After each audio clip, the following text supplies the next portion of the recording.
gate during EVA. The iliac limb gate collapse during endovascular aneurysm repair can happen. These are some possible reasons. There is the narrow lumen of the AAA, the excessive iliac tortuosity, the severe proximal and distal neck angulation, the centric thrombus, the narrow distal neck, the iliac angulation tortuosity, and the inappropriate sizing and measurement.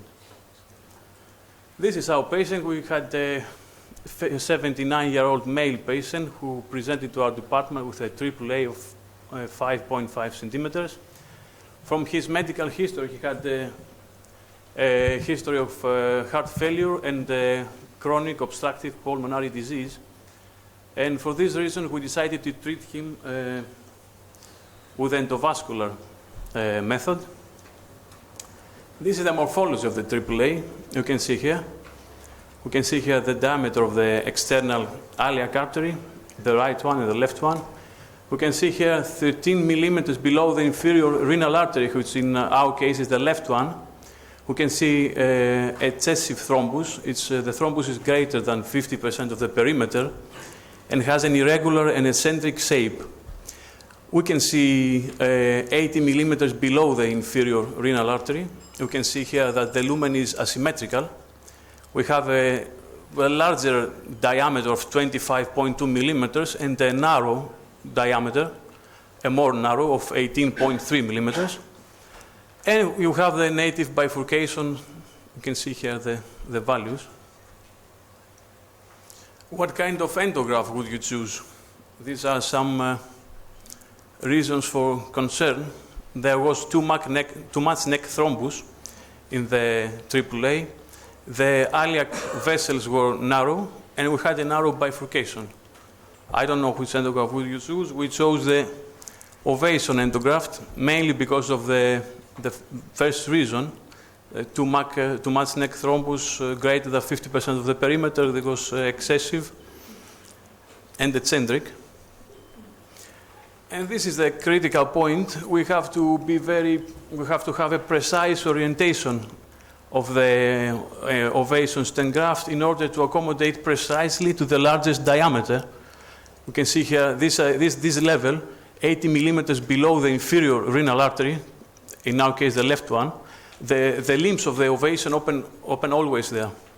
And we can see if we have a malrotation of the device, if they open in the narrow diameter of the 18.3 millimeters, since each one is 12 millimeters, we can have the collapse of the iliac gate. And unfortunately, is what happened to our case. We had the procedure. We have deployed the main body from the left side. We deployed the 34 millimeters ovation endograft. And we had the collapse of the right iliac gate against thrombus. We saw the polymeter filling first the left gate, then the main body, and we didn't see the right iliac gate. What would you do? Which are the rescue maneuvers? Or you have to catheterize from the left, from the right femoral artery. We didn't manage to catheterize it. We tried to catheterize from the left femoral artery with a combination of catheters and guide wires as a crossover procedure. We didn't manage to catheterize it. Therefore, we decided to catheterize from the brachial artery, and which also proved to be unsuccessful. We didn't manage to catheterize it. Therefore, we decided to convert the procedure into an aortounialiac modification. And how would you convert to the aortounialiac modification as a bailout maneuver? We have three options. Either we occlude the contralateral, in our case the right one, the contralateral the right common internal artery with a plug, or we can coil the right internal iliac artery and ligate the external iliac artery, or we can perform the reverse U stent graft from the external iliac to the internal iliac artery, plus we can do a femoral crossover bypass.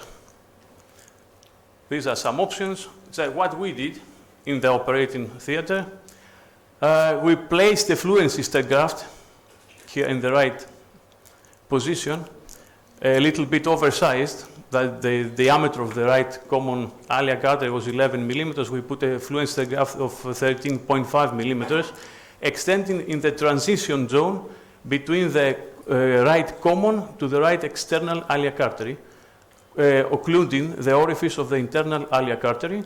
Then we place the two iliac limb extensions, 12 plus 12 two iliac limbs in the landing zone in the left common iliac artery. Then we ligate the right external iliac artery, and we performed a femoral crossover bypass. This is our method. It has some pros and some cons. The pros are that it is easy to perform, it's safe, it's fast, it's efficient, and has a minimum amount of radiation time. The cons are that we occlude the one internal iliac artery, and we don't know if the limb occlusion is durable during the time. This is our post-operative CTA. You can see here that there is one limb without endoleaks. I think it's in the third post-operative day.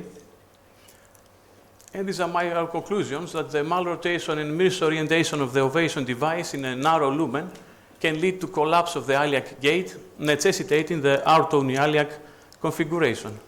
In such cases, occluding the orifice of the internal iliac artery with an oversized stent graft in the transition area between the common iliac to the external iliac artery is a safe, simple, fast and efficient bailout procedure, followed by the ligation of the external iliac artery and crossover femoral bypass.